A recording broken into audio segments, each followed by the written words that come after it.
Bismillahirrahmanirrahim. Assalamualaikum warahmatullahi wabarakatuh. Alhamdulillahi ala ihsani wa syukru lahu ala taufiqihi wa amtinani wa asyhadu an la ilaha illallah wahdahu la syarika lahu ta'ziman li sya'nih wa asyhadu anna Muhammadan abduhu wa rasuluhu adda ila ridwanih. Allahumma salli alaihi wa ala alihi wa ashabihi wa ikhwanih. Hadirin dan hadirat yang dirahmati oleh Allah Subhanahu wa taala, Bapak-bapak dan ibu-ibu yang dimuliakan oleh Allah Subhanahu wa taala.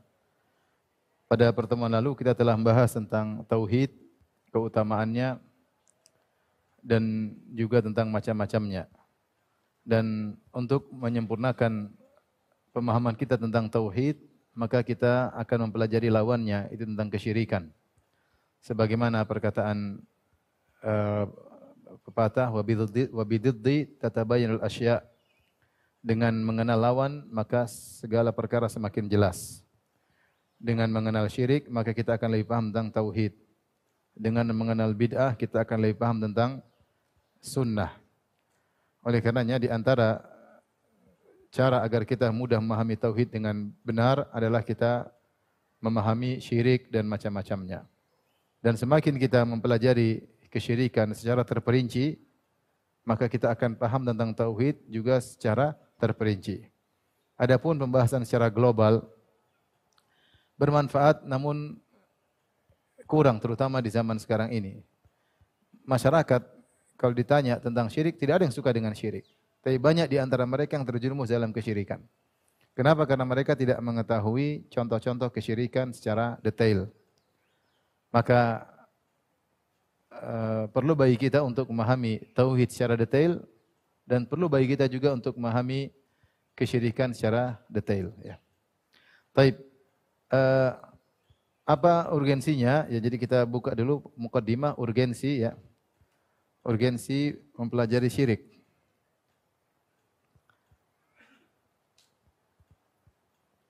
Taib, di antaranya tadi sudah disebutkan ya. Dengan memahami syirik kita akan lebih paham tauhid. Dengan memahami syirik kita lebih paham tentang tauhid.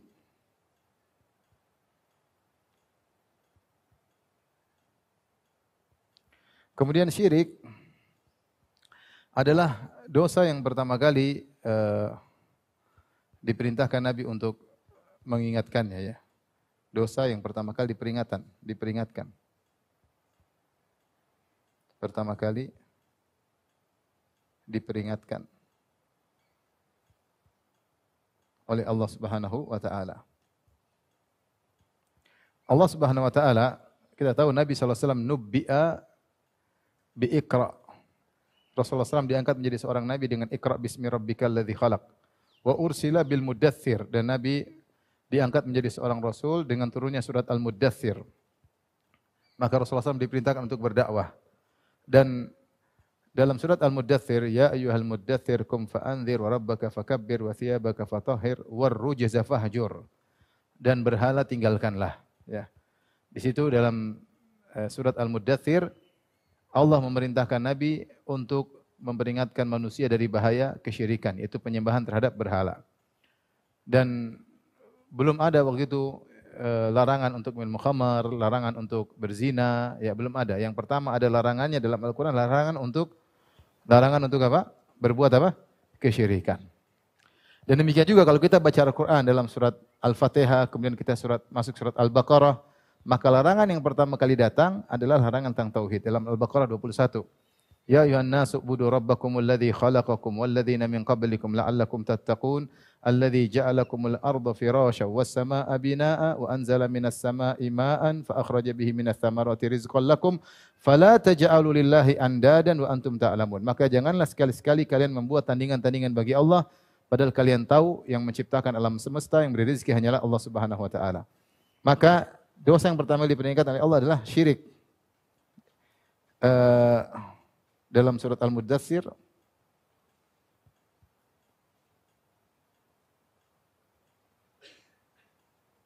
ya, perintah larangan pertama kali syirik ya. Kemudian juga dalam urutan Al-Qur'an. Yaitu dalam surat Al-Baqarah ayat 21. Ini secara histori. Secara histori maka yang pertama kali dilarang adalah kesyirikan. Baik. Di antara kita urgensi mempelajari syirik, dia adalah dosa terbesar ya. Jadi maksud saya ketika kita perhatikan secara histori, dosa yang pertama kali dilarang adalah syirik. Padahal ketika itu banyak sekali kemungkaran yang terjadi di Jazirah Arab. Semua kemungkaran ada ketika itu. Minum khamar, orang lagi gandrung-gandrung minum khamar. Bahkan orang bangga kalau bisa minum khamar. Minum khamar tanda kesuksesan. Sehingga orang-orang Arab dahulu membuat syair-syair namanya Abiyat Khamriyah. Bait-bait syair tentang khamar. Karena mereka merasa keberhasilan kalau bisa minum khamar. Zina dengan berbagai macam modelnya. Ya. Pembunuhan juga tersebar ketika bunuh anak-anak, hidup-hidup juga tersebar ketika itu. Peperangan, berbuat buruk kepada tetangga, memakan bangkai dan macam-macam. Ketika itu tersebar luar biasa. Tetapi yang pertama kali Allah larang adalah apa? Kesyirikan. Kemudian di antaranya, di antara sunnah mengenalkan, di antara metode dakwah, mengenalkan masyarakat akan keburukan-keburukan. Beritahu masyarakat atau memperingatkan masyarakat akan dosa-dosa. Ya, Allah berfirman, "Qul ta'alu atlu ma harrama 'alaikum rabbukum." Ya. Alla tusyriku bihi syai'a. Dalam Al-Qur'an Allah mengatakan, "Wahai Muhammad, katakanlah kepada mereka, ta'alu atlu ma harrama 'alaikum rabbukum." Aku akan bacakan kepada kalian apa yang Allah haramkan kepada kalian. Rasulullah disuruh untuk memberi pengumuman kepada masyarakat. Kemari, aku akan bacakan apa yang Allah haramkan kepada kalian. Yang pertama Rasulullah sebutkan atau Allah perintahkan alla tusyriku bihi syai'a. Jangan berbuat apa? Kesyirikan. Jangan berbuat kesyirikan. Baru kemudian dosa-dosa yang lain ya. Jadi di antara metode dakwah memperingatkan akan dosa dan syirik adalah dosa yang terbesar. Dosa yang terbesar. Lebih daripada membunuh, lebih daripada berzina, lebih dari yang lain, syirik. Ya, lebih daripada seluruh macam dosa. Taib. Taib kita lanjutkan. Kenapa syirik merupakan dosa terbesar? Ya. Ini pertanyaan. Kenapa dia merupakan dosa terbesar? Karena dia terkait dengan hak utama Allah. Dia bertentangan langsung, kontradiktif dengan tujuan kita diciptakan. Kita diciptakan untuk apa? Untuk menyembah Allah semata. Wa ma khalaqtul jinna wal insa illa liya'budun. Tidaklah aku ciptakan jin dan manusia kecuali untuk beribadah kepadaku. Dalam sebagian tafsir, illa liyuwahhidun, untuk mentauhidkan aku. Ibadahlah tauhid. Kita diciptakan untuk mentauhidkan Allah, kemudian ternyata kita waliyadzubillah melakukan kesyirikan. Jadi bertentangan dengan tujuan diciptakannya manusia. Maka inilah yang menyebabkan syirik merupakan dosa terbesar. Sebabnya apa? Kita jabarkan di antaranya ya, bertentangan dengan tujuan penciptaan. Langsung head to head, benar-benar bertentangan dengan tujuan penciptaan. Karena tujuan kita diciptakan adalah untuk mentauhidkan Allah.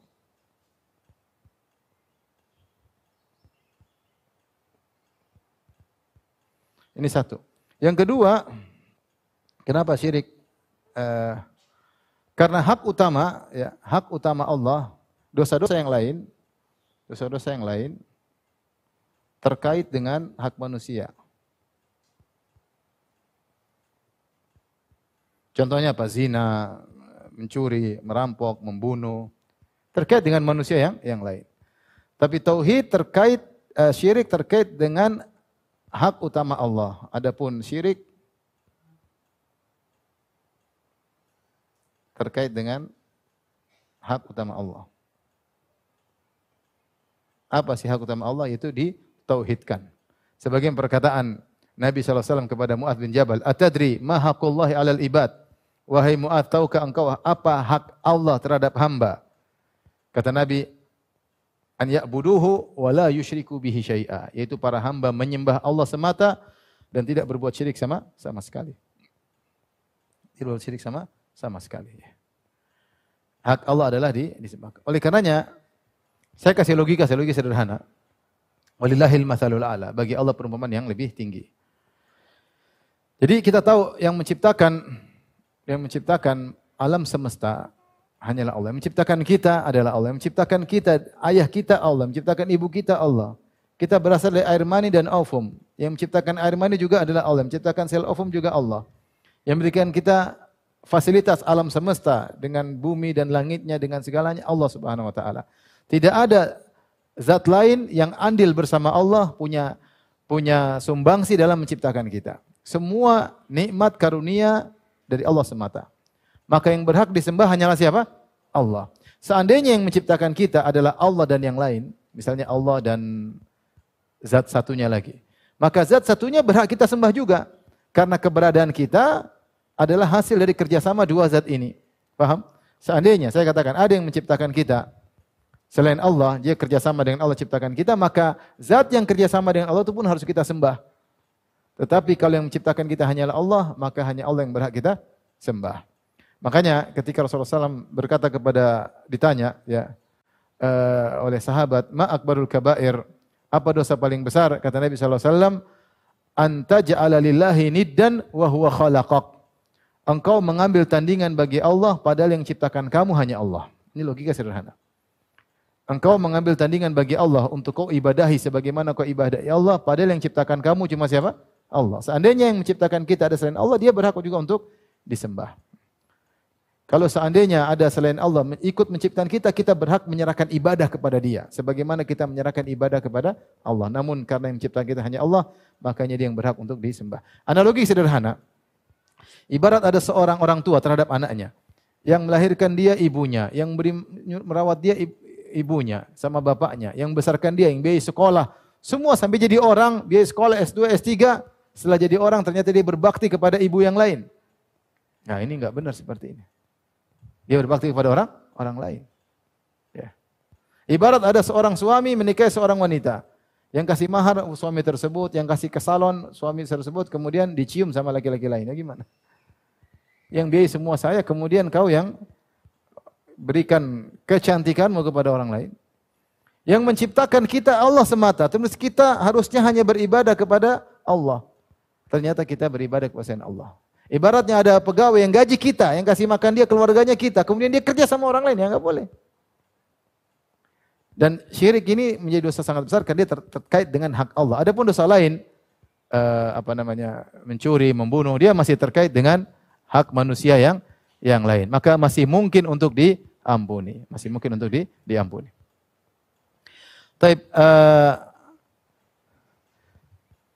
Sebagian ulama menyebutkan di antara kenapa syirik merupakan dosa besar yang tiga. Karena syirik tidak ada syahwat di balik itu.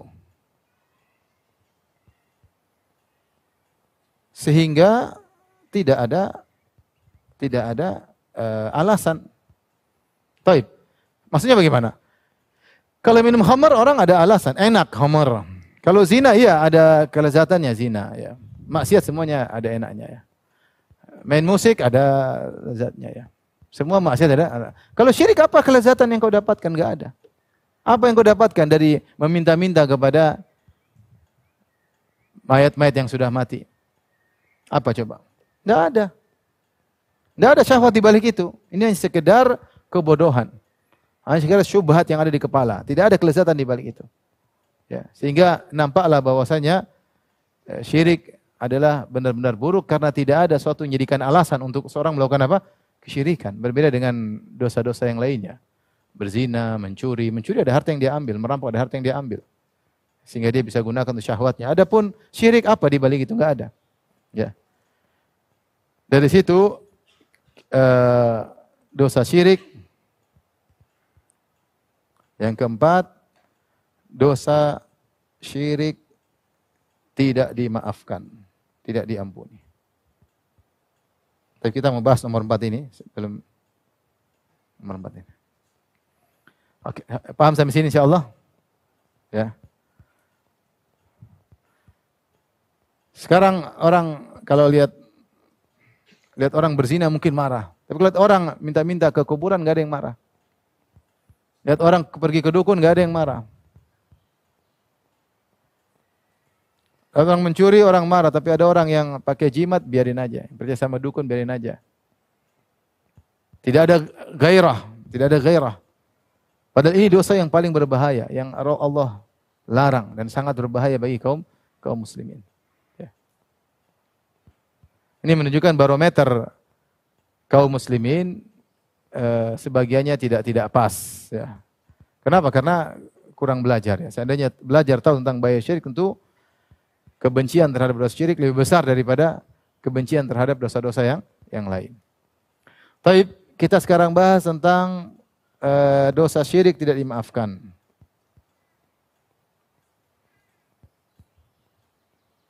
Tidak diampuni. Taib. Dua kondisi. Jika seseorang syirik lalu bertobat sebelum wafat, maka ini diampuni. Ya, diampuni. Allah Subhanahu wa taala berfirman dalam surat Az-Zumar, "Qul ya ibadiyalladzina asrafu ala anfusihim la taqnatu min rahmatillah innallaha yaghfiru dzunuba jami'a." Innallaha yaghfiru dzunuba jami'an. Sungguhnya Allah mengampuni seluruh dosa, ya.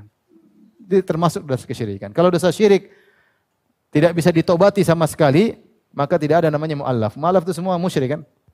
Musyrik kemudian bertobat, kemudian sebelum meninggal sudah bertobat. Maka jika dia bertobat sebelum wafat, maka diampuni oleh Allah Subhanahu wa taala. Kondisi kedua, jika ini terkait ya, dosa syirik tidak diampuni, maksudnya syirik besar, maksudnya syirik besar. Nanti kita bahas syirik kecil lagi. Sekarang syirik besar dulu, syirik akbar atau besar. Baik. Kondisi kedua, jika meninggal wafat dalam kondisi syirik, belum bertobat dari syirik, belum bertobat. Bagaimana nasib orang ini? Semua dosa selain syirik, jika seorang meninggal di atas dosa tersebut, meskipun tidak bertobat, masih ada kemungkinan untuk diampuni. Contoh begini, contoh seorang meninggal lagi berzina, tahu-tahu meninggal. Banyak kejadian, lagi berzina, ya meninggal. Lagi narkoba, meninggal. Ya. Lagi merampok, meninggal. Mungkin coba. Lagi merampok kemudian misalnya meninggal ya. Lagi durhaka sama orang tua kemudian meninggal ya. Tidak sempat bertobat. Bagaimana nasib orang ini? Lagi bunuh diri, meninggal. Orang seperti ini tidak boleh kita bilang pasti masuk neraka, enggak. Semua dosa selain syirik kita bilang tahta masyiatillah. Terserah Allah Subhanahu wa taala. Bisa jadi Allah ampuni, bisa jadi Allah azab. Dalil-dalil menunjukkan ada yang diampuni dan dalil juga menunjukkan ada yang diazab. Maka setiap orang meninggal dalam dosa selain syirik masih mungkin diampuni. Apapun dosa tersebut selama bukan apa? Syirik. Tapi kalau meninggal dalam kondisi syirik, maka tidak akan diampuni. Jika wafat dalam kondisi syirik, belum bertobat, maka ini yang tidak akan diampuni.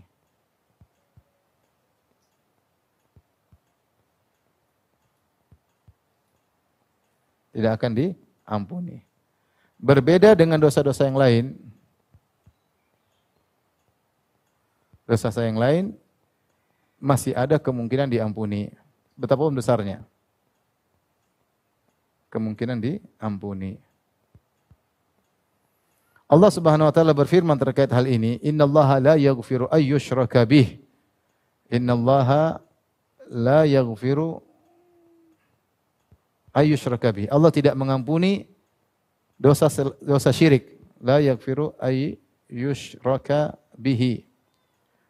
Wa yaghfiru ma duna dzalika liman yasha. Kata Allah Subhanahu wa taala, Allah tidak mengampuni, lihat, la yaghfir, Allah tidak mengampuni ayyushraka bihi, dosa kesyirikan, dan Allah mengampuni dosa selain syirik bagi siapa yang Allah kehendaki. Bagi siapa yang Allah kehendaki, ya. Ada orang meninggal bunuh diri, pasti masuk neraka? Kita bilang enggak, belum tentu. Bisa jadi Allah ampuni, bisa jadi Allah azab. Dalil-dalil menunjukkan ada yang Allah ampuni, dalil juga menunjukkan ada yang Allah azab. Ada yang Allah azab. Taib. Pertanyaan, bagaimana jika seorang melakukan kesyirikan, ya, apakah otomatis pahalanya gugur? Ya, karena di antara bahaya syirik, ya, bahwasanya Allah Subhanahu wa taala, ya, akan menggugurkan seluruh amal solehnya. Ya, kita kembali di sini. Dosa syirik tidak diampuni. Boleh kita tambah di sini nomor 5. Dosa syirik menggugurkan seluruh amalan.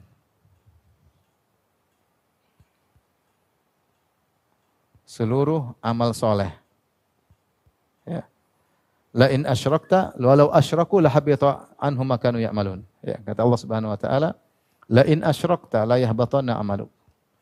La in asyrakta la yahbatanna amaluk. Kalau kau syirik, maka gugur seluruh amalanmu, wahai Rasulullah. Seandainya Rasulullah SAW syirik, Rasulullah tidak mungkin syirik. Tapi seandainya Rasulullah SAW pun terjerumus dalam syirik, maka akan gugur seluruh amalannya. Wala takunanna minal khasirin. Kau benar-benar akan termasuk orang yang merugi. Kalau Nabi saja diancam demikian, apalagi selain Nabi SAW. Ini diantara dosa, bahaya dosa, kesyirikan. Taib. Kita bahas di sini.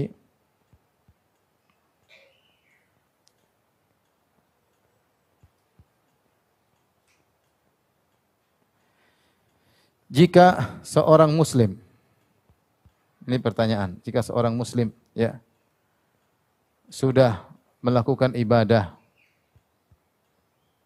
misalnya ibadah 50 tahun, lalu terjerumus dalam syirik akbar, syirik besar. Baik. Bagaimana nasibnya? Ya. Bagaimana nasibnya? Kemudian dia bertobat. Setelah itu dia bertobat. Ya, misalnya setahun kemudian dia bertobat. Setelah itu misalnya setahun kemudian. Tapi ini ada permasalahan. Masalah. Seorang muslim, dia sejak lahir muslim, kemudian dia melakukan ibadah selama 50 tahun, dia haji, dia umrah, dia berzakat, banyak ibadah, dia berbakti sama orang tua, dia sedekah. Kemudian pada usia 50 tahun, kemudian dia melakukan kesyirikan, dia pindah agama misalnya.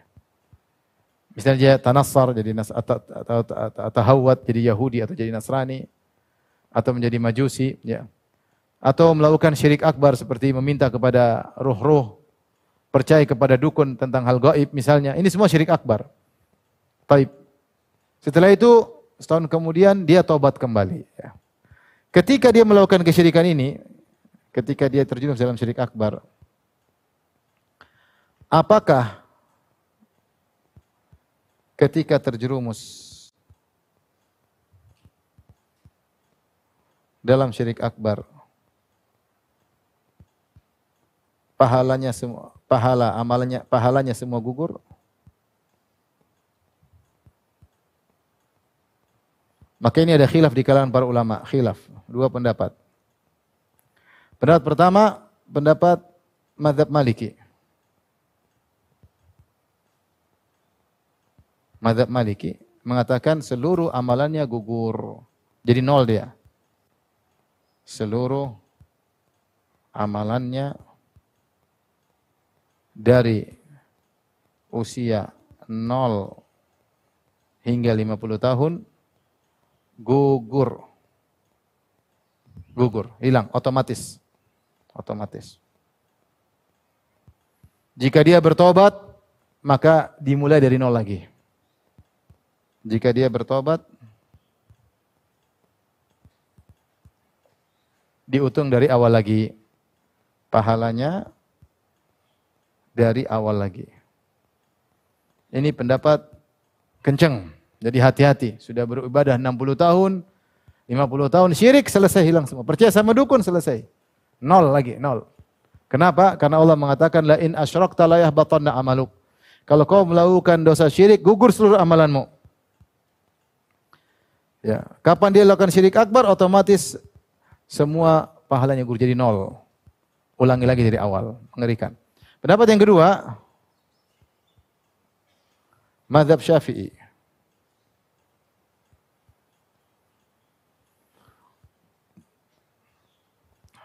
Mazhab Syafi'i diperinci.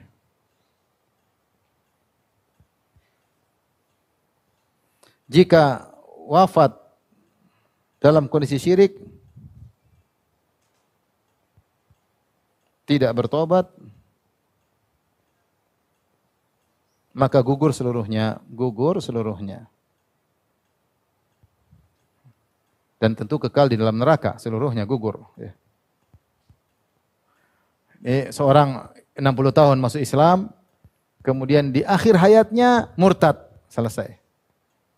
Maka dia amalnya gugur semuanya. Ya.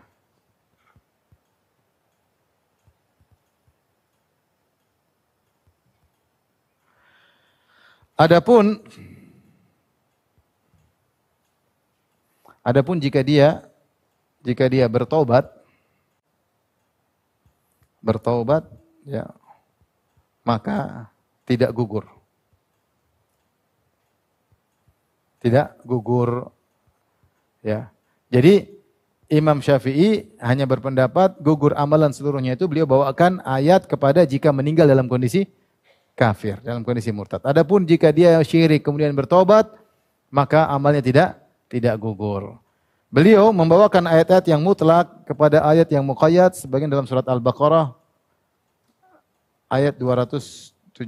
Ya, saya bacakan firman Allah Subhanahu wa taala di akhir ayat, "Wa may yartadid minkum an dinihi fayamut wa huwa kafir, fa ulaika habitat a'maluhum fid dunya wal akhirah wa ulaika ashabun nari hum fiha khalidun." Di mana Allah berfirman, "Wa may yartadid minkum an dinihi." Wa man yartadid minkum an dinihi fayamut wa huwa kafir.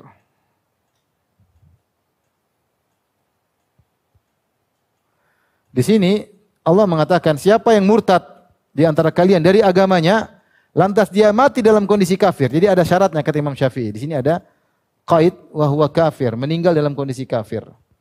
Artinya apa? Kalau meninggal dalam kondisi kafir, baru faulaika habitat a'maluhum, baru seluruh amal solehnya gugur. Adapun kalau dia bertobat, maka amal yang sebelumnya tidak gugur. Ini pendapat lebih ringan dari pendapat Imam Malik. Faedahnya apa? Faedahnya dalam masalah khilaf begini. Ada seorang Islam sejak lahir. Kemudian umur 45 dia berhaji. Faham? Dia berhaji. Kemudian umur 60 dia murtad. Kemudian umur 61 dia masuk Islam lagi. Pertanyaannya, dia wajib haji lagi atau tidak? Faham? Saya ulangi. Ada orang sejak lahir Muslim umur 45 haji Islam, berarti sudah gugur kewajiban haji kan? Haji kan cuma wajib sekali. Terus 60 dia murtad. Nikah sama perempuan Nasrani, kemudian ikut perempuan Nasrani tersebut murtad. Kemudian tahun 61 tahun berikutnya dia sadar, dia masuk Islam kembali. Ketika dia masuk Islam kembali, apakah dikatakan dia masih kaya? Apakah dia wajib haji lagi atau tidak? Khilaf di kalangan para ulama. Menurut mazhab Imam Malik wajib haji karena seluruh amal dia dari 0 sampai 60 gugur semua. Ketika 60 sampai 61 itu hitung ulang. 60 sampai 61 dia murtad, umur 61 dia masuk Islam lagi berarti hitung ulang. Seperti dia 0, maka dia wajib haji lagi. Kata Imam Malik. Adapun menurut Imam Syafi'i tidak perlu wajib lagi. Kenapa? Karena ketika dia benar, dia dari umur 0 sampai 60, kemudian 60 dia syirik, gugur. Kemudian dia murtad, 61 masuk Islam lagi, kembali lagi semuanya. Kembali lagi apa? Semuanya. Secara dalil, lebih kuat pendapat Imam Syafi'i rahimahullahu ta'ala. Ya. Secara dalil ya. Kenapa? Karena dalil menunjukkan bahwasanya kalau ada seorang kafir, jangankan muslim, orang kafir. Kemudian selama masih kafir dia melakukan maksiat dan melakukan keburukan, kalau dia masuk Islam, padahal ketika dia kafir dia melakukan kebaikan keburukan. Kalau dia masuk Islam, maka seluruh kebaikannya dibawa ke dalam Islamnya. Dosa-dosanya tidak dibawa. Seperti pertanyaan Hakim bin Hizam. Hakim bin Hizam ketika dia masih kafir, dia seorang dermawan. Dia merdekakan 100 budak, kemudian menyumbang 100 ekor onta. Ketika dia Muslim ditanya sama Nabi, ya Rasulullah, bagaimana dengan amal-amal solehku dulu ketika saya masih kafir? Sekarang saya masuk Islam. Kata Nabi SAW, aslamta ala ma aslafta minal khair ya Hakim. Kau masuk Islam dengan membawa seluruh amal kebaikanmu selama kau masih musyrik. Faham? Ketika dia musyrik, dia sering berbakti sama orang tua, kemudian dermawan, maka seluruh amal ini ketika musyrik, dia masuk Islam, maka dapat juga. Seperti Allah Subhanahu wa taala mengatakan, ulaika, mereka adalah orang-orang Allah berikan kepada mereka ajrahum marratain. Allah berikan pahala mereka 2 kali. Seperti ketika Nabi SAW mengirim surat kepada Raja Heraklius, menyuruh dia untuk masuk Islam. Kata Nabi SAW, aslim taslam. Wahai Heraklius yang Nasrani, masuklah engkau dalam Islam. Yu'tikallahu ajraka marratain. Allah akan berikan kau pahala 2 kali. Pahala selama kau Nasrani akan dibawa juga dalam apa? Islam. Dan ini bonus bagi orang kafir kalau masuk Islam, seluruh kebaikan dia selama waktu musyrik tidak hilang. Dosa-dosa yang dilakukan ketika dia masih musyrik, dia berzina, dia membunuh, dia riba, semuanya hilang. Tapi kebaikan dia selama dia musyrik akan dibawa menjadi pahala ketika dia masuk apa? Islam. Ini sepakat para ulama. Nah, kasus yang kita hadapi, dia berbuat baik ketika muslim, paham? Kemudian dia murtad, kemudian dia muslim lagi. Maka orang ini lebih utama untuk dikembalikan pahalanya, paham? Karena ketika dia melakukan amal soleh dalam kondisi muslim, kemudian dia murtad, kemudian dia muslim lagi, maka pahala dia dibawa lagi, tadinya gugur kembali lagi. Yang jadi masalah ketika orang melakukan kesyirikan kemudian tidak bertobat, itu masalah. Maka sungguh mengerikan dosa kesyirikan. Tapi ini diantara ikhwan dan akhwat yang rahmati Allah Subhanahu wa taala tentang bahaya kesyirikan. Jadi syirik dosa yang paling besar. Kalau meninggal tidak akan diampuni. Tidak akan diampuni berarti kekal dalam apa? Neraka. Kekal dalam neraka. Tidak akan keluar dari neraka Jahannam, ya. Mengerikan. Adapun orang muslim meskipun dia melakukan maksiat, ada suatu saat dia akan dikeluarkan dari neraka Jahannam. Ada kisah yang saya sering sampaikan, kisah yang diceritakan oleh Syekh Abdul Razak pada kita, ya. Jadi ada dulu orang Arab yang kemudian dia jalan-jalan ke luar negeri, ke negara kafir. Kemudian dia ditemani oleh guide dari negara kafir tersebut. Mereka pergi ke diskotik atau bar, kemudian mereka minum khamar. Minum khamar, rame-rame, ada sekelompok orang Arab, mereka minum khamar, guide-nya orang bule Nasrani. Lagi minum khamar, kemudian ada di antara orang Arab tersebut nyeletuk. Ya Allah, semoga Allah ampuni kita. Dia lagi sadar nih. Minum khamar, dia bilang, semoga Allah ampuni apa? Kita. Akhirnya orang Nasrani bilang, ya saya juga, semoga. Kan dia tahu enggak benar. Kata dia, ya semoga Allah juga ampuni saya. Kata orang-orang Arab ini, oh enggak, kau enggak akan diampuni. Karena kau kafir asli, musyrik. Kalau musyrik masuk neraka tidak akan diampuni. Kalau kami bertauhid masih mungkin diampuni. Akhirnya orang bule ini pun mikir, dia debat, kenapa saya tidak diampuni? Ya karena kau musyrik. Kalau kami ahli tauhid masuk neraka masih bisa diampuni. Kalau kau enggak mungkin masuk neraka kekal selama-lamanya. Subhanallah, orang bule ini akhirnya dia cari tahu tentang Islam, akhirnya dia belajar, akhirnya dia masuk Islam, akhirnya dia belajar di UIM, Universitas Islam Madinah. Dia masuk Islam gara-gara didakwahi orang mabok. Jadi maksud saya, syirik sangat berbahaya. Orang melakukan syirik lebih baik daripada zina, daripada membunuh, daripada merampok. Ini harus kita pahami. Baik, sekarang kita masuk pada pembahasan inti tentang macam-macam syirik. Apa saja macam-macam syirik?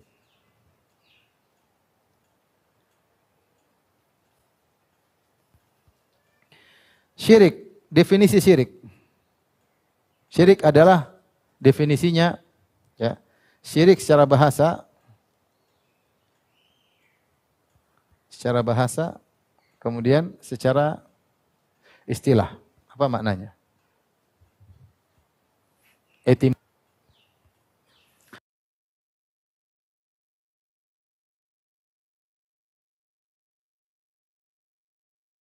Syirik maknanya adalah sekutu, ya. Sekutu, ya. Seperti syarik, sekutu dalam perdagangan, ada sekutu. Secara bahasa artinya apa? Sekutu.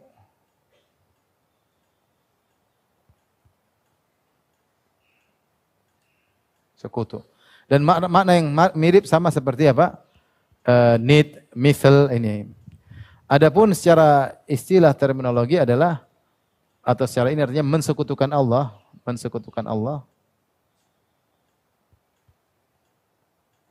dengan selain Allah.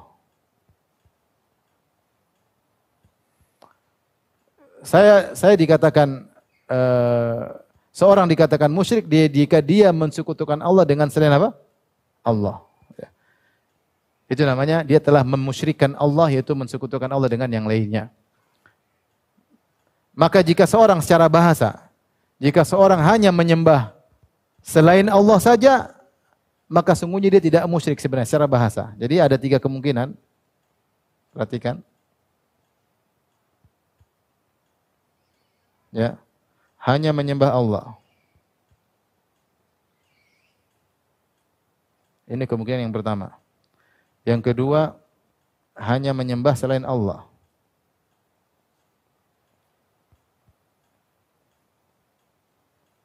Yang ketiga, ini yang kedua, menyembah Allah dan selain Allah.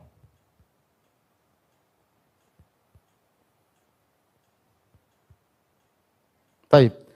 Yang pertama, ini namanya tauhid, faham? Hanya menyembah Allah disebut apa? Tauhid. Ini tauhid.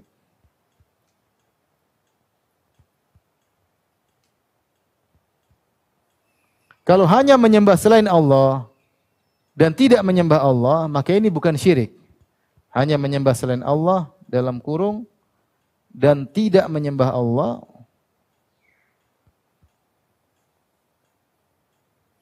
secara bahasa ini bukan syirik, bukan syirik. Bukan syirik, tapi juga bukan apa tauhid. Karena tauhid hanya menyembah Allah. Syirik itu jika mensekutukan menyembah Allah dan selain Allah, itu baru namanya apa sih? Syirik. Paham? Makanya mensekutukan Allah dengan selain Allah. Kalau ada orang tidak menyembah Allah, tidak mengenal Allah, tidak dikatakan dia kafir, tapi bukan syirik. Syirik itu mensekutukan apa? Allah. Dia menyembah Allah dan juga menyembah selain Allah. Sebagaimana orang musyrikin Arab dahulu. Orang musyrikin Arab dahulu, mereka menyembah Allah dan juga menyembah selain Allah. Mereka mencintai Allah dan juga mencintai selain Allah. Itu baru dikatakan syirik. Sehingga lafal syirik ini menunjukkan ada makna sekutu. Sekutu, mensekutukan. Sehingga isyarat bahwasanya namanya orang musyrik itu juga menyembah Allah. Dari sini kita pahami, sebenarnya dikatakan Al-Sun'ani, berarti orang musyrik itu juga menyembah Allah.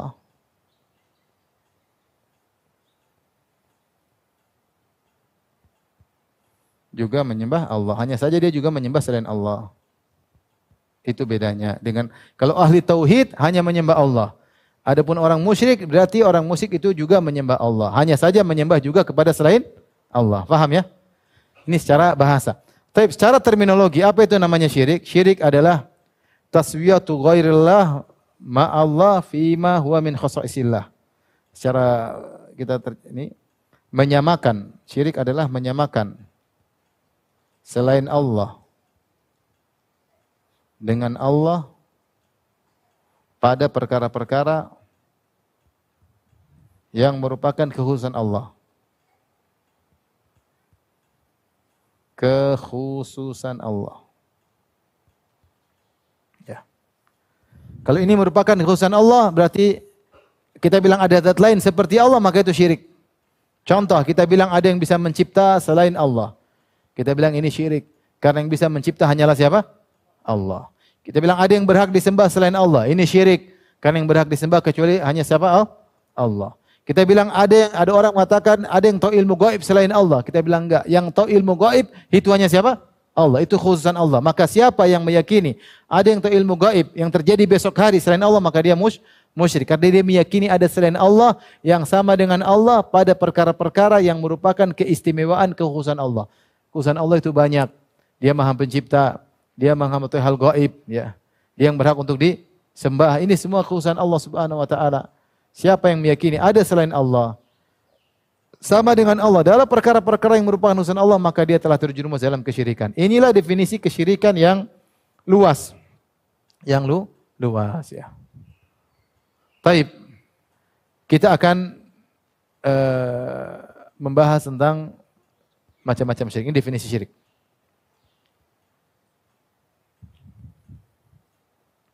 Paham sampai sini? Paham tidak ibu-ibu? Ibu-ibu paham tidak? Yang penting pengajian buat ibu bukan bapak-bapak. Bapak-bapak ini cuma penggembira ya.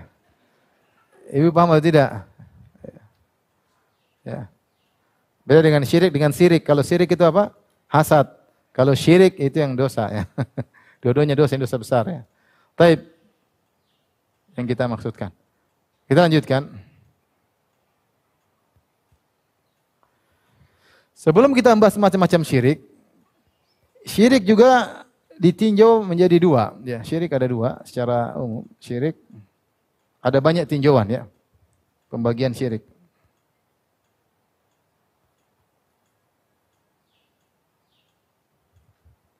Ada ditinjau dari besar kecilnya.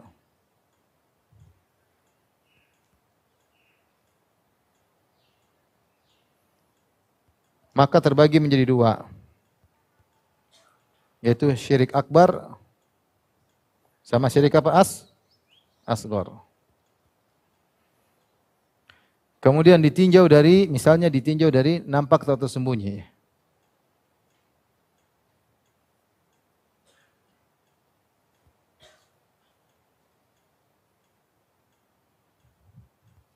Maka terbagi menjadi dua juga. Ada namanya syirkun jali, syirkun khafi. Jali yang itu jelas, khafi itu apa? Samar. Ya ini. Ya. Nanti ada dibagi dari, ditinjau dari lagi yang ketiga, ini sekedar pembagian aja.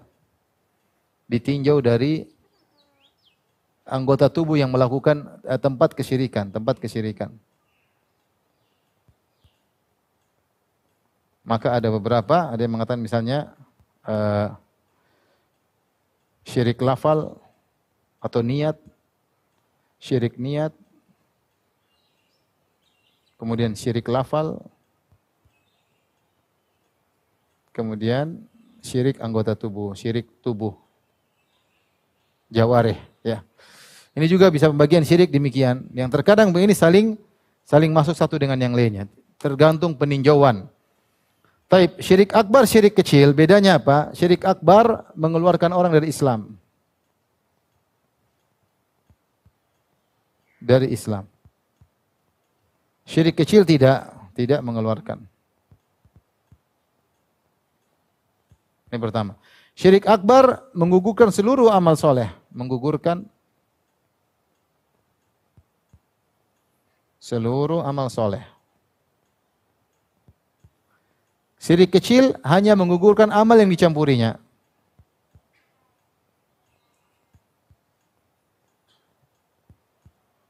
Amal yang dicampurinya. Contoh sederhana, ada orang melakukan amal soleh, haji, umrah, kemudian dia minta kepada mayat, ini syirik akbar. Dia bilang, Mbah Fulan, tolonglah saya Mbah Fulan ke mayat. Minta kepada roh-roh. Ya. Atau dia beristighfar, ya Abdul Qadir Jailani, aghithni, tolong saya Abdul Qadir Jailani. Ini syirik akbar. Berdoa kepada selain Allah Subhanahu wa taala. Maka seluruh amalnya gugur. Seluruh amalnya apa? Gugur. Dan ketika itu dia murtad. Karena dia melakukan syirik apa? Akbar. Faham? Atau dia minta kepada Nabi Isa. Abdul Qadir Jailani masih kalah. Ada yang lebih hebat daripada Abdul Qadir Jailani. Rahimahullah. Siapa Nabi? Isa. Ya Isa, ya Isa, ya Yesus misalnya. Berarti dia udah musyrik. Paham? Ketika itu berarti dia murtad, keluar dari Islam, dan seluruh amalnya apa? Gugur. Adapun syirik kecil misalnya riya. Dia bersedekah supaya bisa dipuji. Bersedekah, ketika sedekah dia foto, kemudian dia posting. Saya membantu misalnya ada korban apa dengan uang sekian, niatnya untuk dipuji. Maka ketika itu dia tetap muslim. Karena syirik asghar ini dosa besar, tetapi tidak sampai membuat orang keluar dari apa? Islam. Seperti dosa-dosa besar lainnya, seperti membunuh, berzina, tidak mengeluarkan dari Islam. Yang kedua, yang gugur cuma amal soleh yang tercampur riya tersebut, yaitu sedekah dia ketika itu.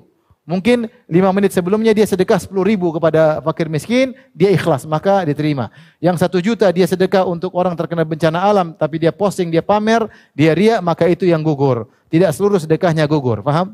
Tapi hanya sedekah yang tercampur riya saja yang gugur.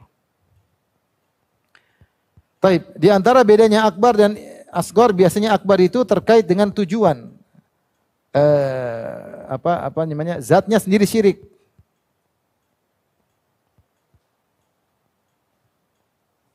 Ibadah kepada selain Allah. Ibadah kepada selain Allah. Adapun syirik asgor biasanya hanyalah perantara. Hanyalah perantara. Contoh, menyembelih kepada selain Allah, menyembelih kepada jin, potong ayam untuk jin. Ini syirik. Dan ini langsung syirik akbar. Kenapa? Karena menyembelih itu ibadah. Ketika dia serahkan ibadah ini kepada selain Allah, syirik akbar. Ini contoh. Berdoa, wa annal masajidillahi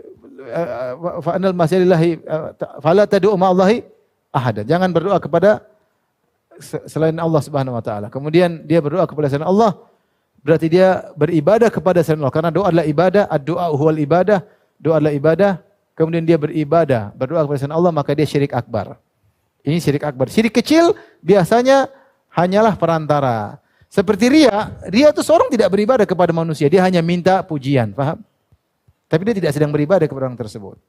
Tetap ibadahnya kepada Allah, tunduknya, salatnya kepada Allah, tapi dia minta pujian. Ini sarana.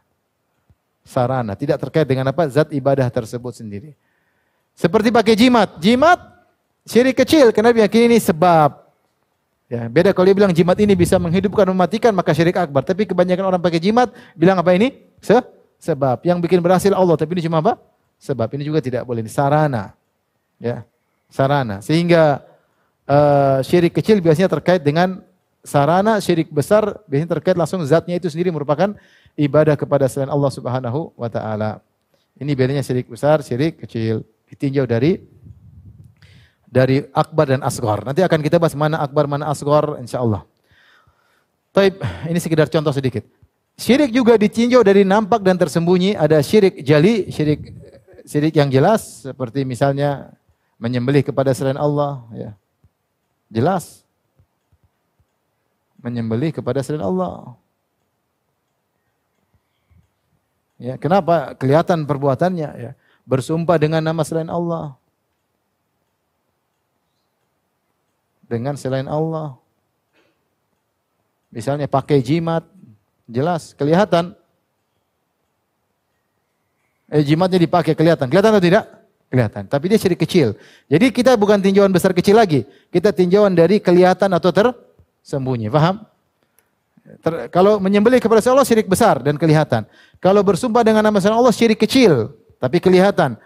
Pakai jimat syirik kecil namun kelihatan. Ada syirik yang tersembunyi, bisa besar, bisa kecil. Contoh misalnya, disebut dengan al-khawfu sir.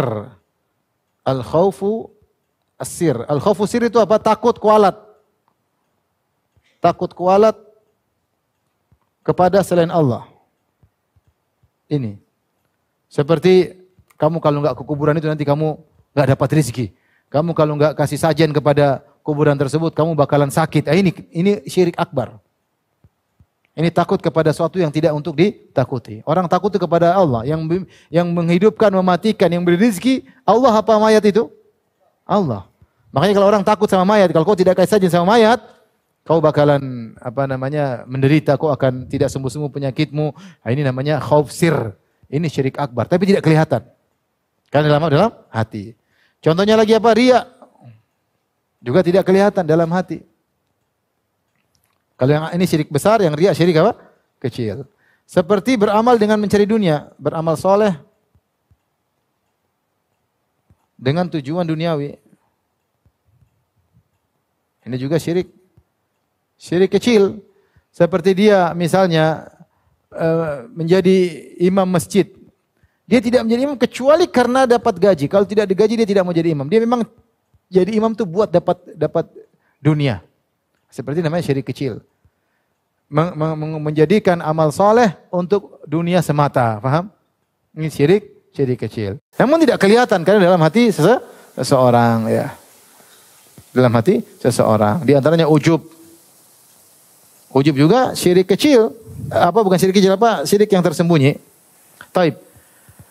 Ini tinjauan kedua. Ada juga syirik ditinjau dari tempat kesyirikan. Yang melakukan kesyirikan. Seperti syirik niat. Di antaranya apa dia? Ria. Ujub. Ya, syirik niat apa? Ria. Ujub. Ini semua terkait dengan niat. Syirik lafal seperti apa? Bersumpah dengan selain Allah.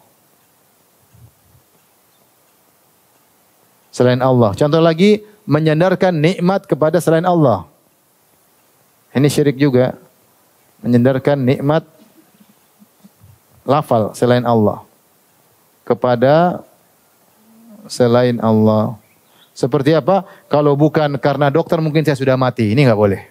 Harusnya kita bilang kalau bukan karena Allah, kemudian sebab dokter mungkin saya sudah mati. Faham? Kalau kita bilang kalau bukan karena dokter saya sudah mati, maka ini syirik kecil. Namun dia terkait dengan apa? Lafal. Syirik tubuh banyak seperti berdoa kepada selain Allah, menyembelih kepada selain Allah misalnya. Menyembelih atau sujud ya atau doa kepada selain Allah. Kelihatan. Dia begini. Berdoa kepada selain Allah ya. Ini adalah pembagian macam-macam syirik. Paham? Ibu-ibu, paham enggak? Ibu kalau suruh mikir sedikit ngantuk ya.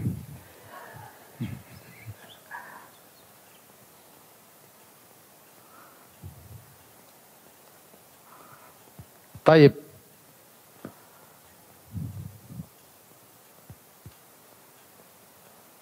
Kita lanjut. Lanjut apa tanya jawab ibu-ibu?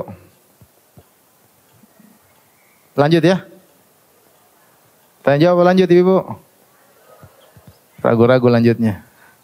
Lanjut ya. Taib. Sekarang ini yang inti pembagian yang keempat ditinjau dari macam-macam tauhid ya. Pembagian syirik. Hah? Ini pembagian pertama, bagian kedua, bagian ketiga, paham? Bagian keempat, pembagian syirik yang keempat. Ditinjau dari lawannya. Apa lawan syirik? Tauhid. Itu tauhid. Maka syirik dibagi menjadi tiga. Yang pertama namanya syirik terkait rububiyah. Syirik terkait tauhid rububiyah. Yang kedua syirik terkait uluhiyah. Atau terkait asma sifat. Tauhid, sifat, asma dan sifat. Yang ketiga, syirik terkait uluhiyah. Terkait tauhid uluhiyah. Baik. Syirik terkait rububiyah ini juga terbagi menjadi dua. Ada yang syirik besar, syirik kecil. Tapi sekarang saya ingin gabungkan seluruhnya. Saya ingin gabungkan seluruhnya. Inilah syirik, inilah syirik. Contoh, kita sudah sebutkan pada pertemuan sebelumnya. Apa itu tauhid rububiyah? Tauhid rububiyah adalah meyakini Allah satu-satunya yang menciptakan, paham? Yang mengatur alam semesta, ya, yang memiliki alam semesta. Itu namanya tauhid rububiyah. Tauhid asma wa sifat yaitu Allah sendiri satu-satunya yang memiliki sifat-sifat yang sempurna. Tidak ada yang menyamai sifat Allah Subhanahu wa taala. Allah Maha ilmu, tidak ada yang ilmunya seperti ilmu Allah. Itu namanya tauhid sifat. Tauhid uluhiyah maknanya hanya Allah yang berhak diuluhiyahkan, hanya Allah yang berhak untuk diibadahi. Tidak ada orang yang boleh disembah selain Allah Subhanahu wa taala. Nah, lawan daripada itu semua namanya syirik, syirik rububiyah, syirik uluhiyah, syirik asma wa sifat. Tapi di antara syirik terkait rububiyah misalnya meyakini ada pencipta selain Allah atau meyakini Allah tidak esa. Baik, yang meyakini Allah tidak esa ada yang meyakini Tuhan ada dua. Tuhan dua, ada yang mengatakan Tuhan apa? Tiga. Trinitas.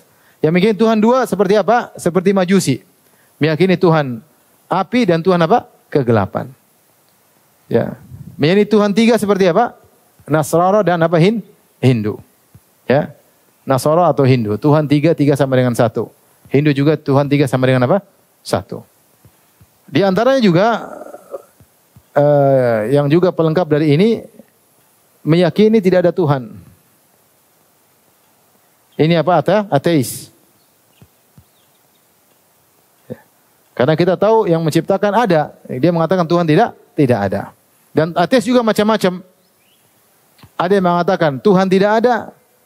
Ada yang mengatakan Tuhan ada, kemudian Tuhan mati, selesai. Alam jalan sendiri. Ada yang mengatakan Tuhan ada, Tuhan bikin alam, kemudian Tuhan istirahat, sudah nongkrong aja. Seperti orang bikin jam, jam jalan sendiri. Ini juga ada seperti itu.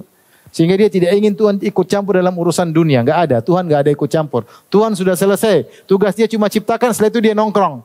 Paham? Itu semua bentuk ateis. Bentuk apa? Ateis. Karena meyakini semua terjadi dalam semesta, tidak ada campur tangan apa? Tuhan. Itu semua bentuk-bentuk ateis. Ya. Ini syirik. Di antara syirik dalam rububiyah misalnya, meyakini alam azali. Ini keyakinan orang falasifah. Kata mereka, alam ini tidak ada yang ciptakan. Dia azali seperti Tuhan. Dia sama Tuhan sama-sama ada. Dia sama Tuhan sama-sama ada. Bukan Tuhan dulu baru alam, enggak. Tapi sama berbarengan. Tanpa ada yang menciptakan. Dan ini adalah syirik dalam rububiyah. Karena meyakini alam terjadi tanpa pencipta. Padahal kita tahu semua alam semesta adalah ciptaan siapa? Allah. Ini seperti syiriknya falasifah Yunani diikuti dengan Farabi dan Ibnu Sina. Ini termasuk kesyirikan. Kemudian contohnya meyakini ada yang diberi hak otonomi untuk ngatur alam. Ngatur sebagian alam. Ini syirik akbar juga. Seperti meyakini bahwasanya Nyi Roro Kidul ngatur pantai laut selatan. Siapa yang kasih izin? Allah kasih izin. Tidak ada Allah kasih izin kepada makhluk untuk ngatur sebagian apa? Makhluknya. Tidak ada. Ya. Dikasih otonomi sehingga dia bisa ngatur. Tidak ada. Ya. Malaikat gunung, malaikat hujan semua menjalankan atas perintah siapa? Allah. Malaikat maut tidak asal cabut nyawa. Allah yang tentukan siapa yang dicabut nyawanya. Bukan malaikat apa? Maut. Mereka yang jalankan apa? Tugas. Adapun meyakini Nyi Roro Kidul diberi hak otonomi, otoriter khusus untuk bisa ngatur pantai selatan, ini syirik akbar. Atau meyakini ada dewa khusus, jin khusus ngatur gunung Merapi, ini juga apa? Syirik. Kalau gunung tersebut mau meledak, kita harus kasih sajen pada jin tersebut. Karena jin tersebut yang menentukan gunung meletus, gunung Merapi meletus atau tidak. Ini syirik akbar. Enggak ada. Semua ini yang ngatur Allah Subhanahu wa Ta'ala. Ya.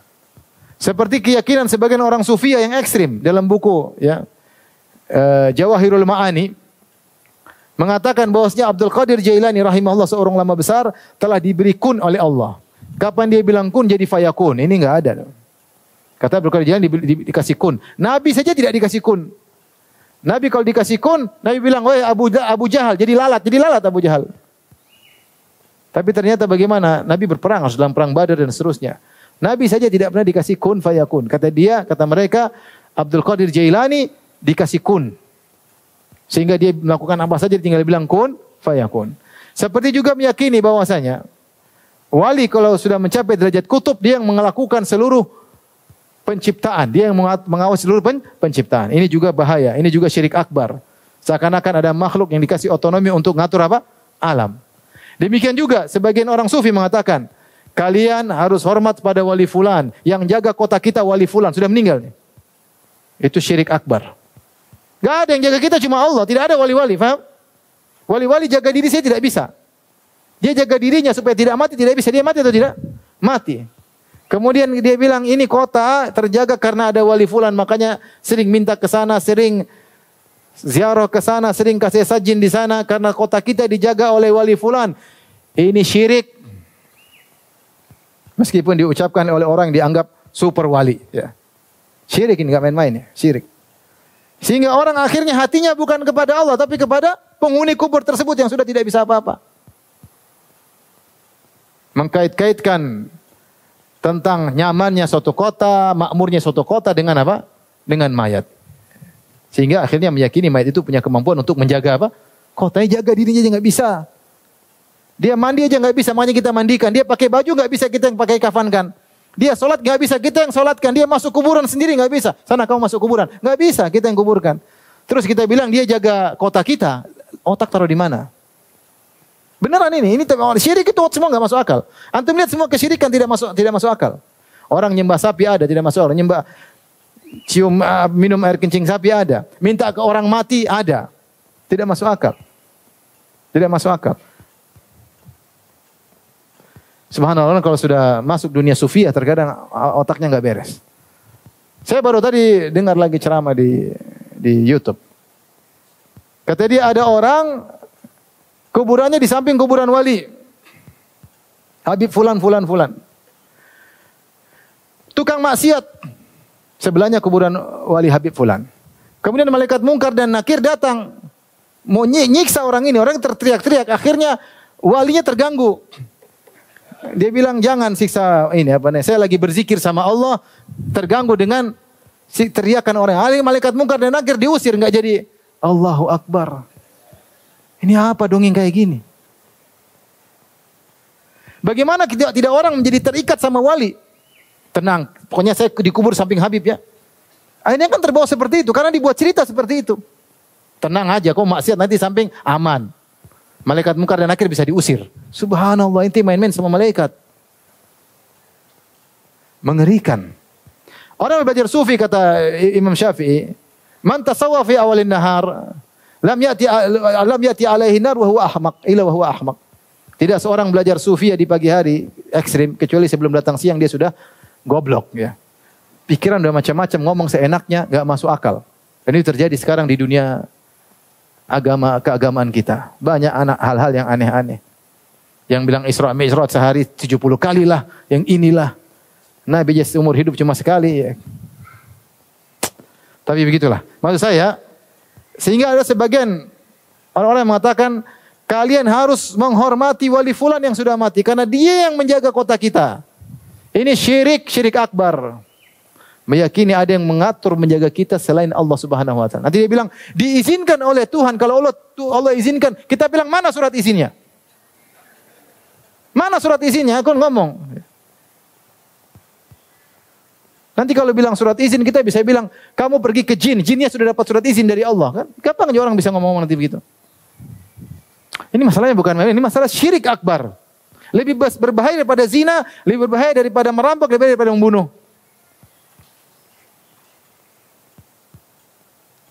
Taib, waktu sudah habis, itu kita singkat-singkat aja. Syirik terkait asma sifat seperti misalnya meyakini selain Allah punya sifat seperti Allah. Contoh apa? Contoh bilang tangan Allah seperti tangan kita, itu syirik. Yang bilang mujassimah ya. Tangan Allah sama seperti tangan kita. Misalnya. Ini syirik. Contoh lagi masalahnya istiwa Allah sama dengan istiwa kita. Sama dengan kita. Nuzul Allah sama dengan kita. Misalnya ini semua syirik akbar. Seperti ada yang berdosa atas nama Ibnu Taimiyah rahimahullahu taala ya.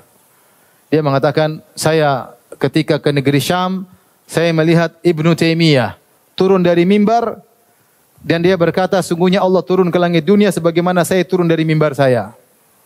Sehingga orang bilang Ibnu Taimiyah kafir, padahal ini dusta besar. Tahun yang dia sebutkan, dia lihat Ibnu Taimiyah turun dari mimbar, itu Indonesia yang di penjara. Ibnu Taimiyah sedang ada di penjara. Ini orang kalau benci sama Ibnu Taimiyah bikin cerita macam-macam. Ibnu Taimiyah yang anti seperti malah dituduh mengatakan dia menyamakan Allah dengan dirinya. Kalau Ibnu Taimiyah bilang gini, kita bilang Ibnu Taimiyah kafir. Karena telah menyamakan sifat Allah dengan sifat apa? Makhluk. Paham? Di antara juga misalnya yang mengatakan ada yang tahu ilmu gaib. Selain Allah. Ini juga syirik. Karena yang tahu ilmu gaib cuma siapa? Allah. Qul la ya'lamu man fis samawati wal ardil ghaiba illa Allah. Katakanlah, tidak ada yang tahu hal yang gaib di langit dan di bumi kecuali Allah. Yang tahu hanya Allah Subhanahu wa taala. Kata Allah, "Ma tadri nafsun madza taksibu ghadan." Tidak ada satu jiwa pun yang tahu apa yang dilakukan besok. "Wa ma tadri nafsun bi ayyi ardin tamut." Dan tidak ada yang tahu di mana dia akan meninggal dunia. Enggak ada yang tahu ilmu gaib. Nabi pun tahu ilmu gaib cuma sedikit. Allah kasih tahu sebagian sebagai bukti dia seorang nabi. Kata Allah, "Alimul ghaibi fala yuzhiru ala ghaibihi ahada illa man irtada min rasulin." Dialah Allah yang tahu ilmu gaib dan Allah tidak menampakkan ilmu gaibnya kepada siapapun kecuali Rasul Allah kasih tahu. Sebagian, tidak semuanya. Rasul dari kalangan malaikat atau Rasul dari kalangan manusia. Selain Rasul tidak ada yang tahu tentang ilmu gaib. Makanya para ulama mengatakan, siapa yang meyakini dukun bisa meramal masa depan dan meyakini kebenarannya, dia kafir. Kenapa? Berarti dia meyakini dukun sama dengan Allah. Sama-sama tahu masa depan. Padahal yang tahu masa depan cuma siapa? Allah. Tidak boleh juga kita mengatakan Muhammad SAW tahu ilmu gaib. Enggak boleh, syirik. Kecuali yang Allah kasih tahu. Kalau kita bilang Nabi tahu ilmu gaib secara mutlak, enggak boleh, syirik. Berarti kita menyamakan Muhammad SAW dengan siapa? Allah. Dan dalam Al-Quran jelas. Ya. Qul la amliku li nafsi naf'an wala dharran illa ma syaa Allah. Walau kuntu a'lamul ghaiba lastakthartu minal khair. Katakanlah wahai Muhammad. Ya, aku tidak menguasai kemudaratan kemanfaatan untuk diriku. Kalau saya tahu ilmu gaib, tentu saya akan banyak melakukan kebaikan, wa ma massaniya su, dan tidak akan aku ditimpa dengan keburukan. Nabi disuruh bilang saya tidak tahu ilmu gaib. Ketika ada seorang remaja bersenandung kemudian berkata wa fina nabiyyun ya'lamu fil ghad, dan di tengah-tengah kita ada seorang nabi yang tahu apa yang terjadi besok, maka Rasulullah marah. Nabi tidak tahu yang terjadi besok. Dan nabi-nabi semuanya seperti itu. Contoh sederhana, kisah Nabi Yusuf sama Nabi Yakub. Nabi Yusuf hilang, Nabi Yakub tahu enggak di mana Nabi Yusuf? Enggak tahu. Makanya dia nangis-nangis, paham? Dia enggak tahu Nabi Yusuf di mana. Nabi Sulaiman tahu enggak ada Ratu Bilqis? Enggak tahu. Yang kasih tahu siapa? Burung hudhud. Dia enggak tahu. Dia enggak tahu. Kemudian bilang Nabi tahu sembilan bukan, enggak benar. Nabi saja waktu sallallahu alaihi wasallam waktu Aisyah tuh kalungnya hilang. Nabi kan cari. Seluruh sahabat cari sampai pagi enggak ketemu kalungnya di mana. Ternyata kalungnya ketindes onta. Sampai subuh hari mereka bingung, mereka sholat enggak ada air, seperti ada yang tayamum, ada yang sholat tanpa tayamum bahkan. Kemudian ternyata ketika pagi hari ontanya berdiri, ketahuan kalungnya di bawah apa? Onta. Ontanya pun tidak lapor sama Nabi, ada kalungnya di bawah sini, enggak ada. Di situ yang cari kalung siapa? Ada Nabi, ada Abu Bakar, ada Umar, ada Utsman, ada orang-orang soleh di jannah surga. Tidak tahu di mana kalung tersebut. Jangankan bicara masa depan, sekarang aja kalung hilang Nabi tidak tahu. Waktu istri Nabi Aisyah dituduh berzina, Rasulullah sudah pergi, Aisyah masih ketinggalan. Dituduh berzina sama Sofwan bin Mu'attal As-Sulami. Nabi bingung istrinya berzina atau tidak. Sampai sebulan penuh Nabi tidak tahu. Nabi tidak tahu masa lalu. Sampai Allah turunkan ayat membela siapa? Aisyah. Siapa yang kasih tahu Nabi kalau Aisyah tidak berzina? Allah Subhanahu wa taala. Kalau Nabi tahu ilmu gaib, Nabi pasti tahu. Oh, ini gini. Nabi enggak tahu. Ketika Allah Subhanahu wa taala menceritakan kisah Nabi Nuh kepada Nabi, Allah mengatakan, "Tilka min amba'il ghaibi nuhiha ilaik. Ma kunta ta'lamuha anta wala qaumuka min qabli hadza." Inilah cerita dari berita gaib tentang kisah Nabi Nuh yang kami ceritakan kepada engkau Muhammad. Ma kunta ta'lamuha, sebelumnya kau tidak tahu. Nabi tidak tahu ilmu gaib. Oleh karenanya kalau ada pujian yang berlebihan kepada Nabi, seperti mengatakan ya bahwasanya wa inna min judika dunya wa dharrataha, di antara kedermawanan wahai Rasulullah adalah dunia dan akhirat. Wa min ulumika ilmal qalami wal ilmal lauhi wal qalami, dan di antara ilmu wahai Muhammad adalah ilmu lauhil mahfuz. Ini enggak benar. Kita cinta sama Nabi lebih daripada kedua orang tua kita, lebih dari kita, tapi tidak boleh kita berlebihan kepada Nabi. Yang tahu ilmu gaib cuma siapa? Allah Subhanahu wa taala. Adapun Nabi yang dikatakan sebagian, dia tidak tahu secara mutlak. Makanya Nabi SAW ketika gerhana, beliau takut hari kiamat, sampai beliau lari sampai isbal, sampai sarung beliau kena takut, enggak tahu apa yang terjadi.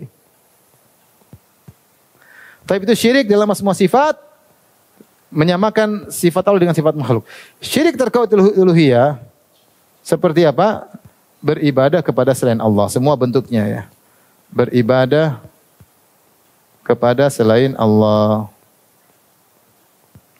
Seperti apa? Berdoa kepada selain Allah. Apalagi bernazar. Semua ini ibadah. Bernazar bukan pada Allah, Pak Mbah, kalau saya lulus Mbah, saya akan kasih makan anak yatim. Nazar sama Allah, bukan sama apa? Mbah. Datang ke kuburan. Dulu ada kawan datang ke Sunan, kuburan Sunan. Kanjeng Sunan, kalau saya lulus saya akan jalan kaki sekian-sekian. Enggak boleh ini syirik. Nazar hanya kepada siapa? Allah. Contoh lagi, menyembelih. Menyembelih, ada nyembelih kepada jin supaya rumahnya tidak diganggu. Bangun rumah supaya rumah kamu ganggu, potong 3 ayam hitam semuanya. Giginya pun hitam kalau bisa ya. Kemudian potong, tuangkan air darahnya di tanah supaya tidak diganggu jin. Ini syirik akbar. Nyembelih hanya untuk Allah. Sebagaimana kalau kita akikah nyembelih untuk Allah. Kalau kita korban nyembelih untuk siapa? Allah. Kalau kita hajian nyembelih untuk apa? Allah. Ini nyembelih untuk jin, syirik akbar. Ya. La'anallah man dzabah li ghairillah. Allah melaknat orang yang menyembelih kepada selain Allah. Berdoa hanya kepada Allah. Tidak boleh berdoa ya wali, wali enggak boleh. Nangis sama Allah bukan kepada wali. Wali pun enggak bisa apa-apa. Nabi Muhammad saja waktu perang Badar dia berdoa. Dia tidak bisa lakukan apa di hadapan Abu Jahal dan teman-temannya. Dia berdoa. Istaghithuna rabbakum, sampai Allah berikan dalam Quran, ketika kalian beristighatsah kepada Allah. Nabi berdoa sampai ridanya jatuh, berdoa terus. Tidak boleh kita ke Nabi, ya Nabi saya enggak punya anak, ya Nabi saya, ya kanjeng Nabi, syirik. Minta sama Allah, Nabi aja enggak bisa. Kami minta sama Nabi, tidak boleh. Nanti kalau minta sama Nabi Muhammad, boleh dong minta sama Nabi Isa. Boleh atau tidak? Nabi Isa orang soleh atau tidak? Boleh dong minta sama Isa. Sama-sama Nabi. Ini minta lagi kepada Abdul Qadir Jailani. Minta kepada Sayyidil Badawi. Di YouTube ada itu. Orang wanita sampai nangis-nangis. Ya Syekh Al-Arab. Wahai sembuhkanlah anakku. Gitu kayak gitu ngeri. Sambil nangis-nangis.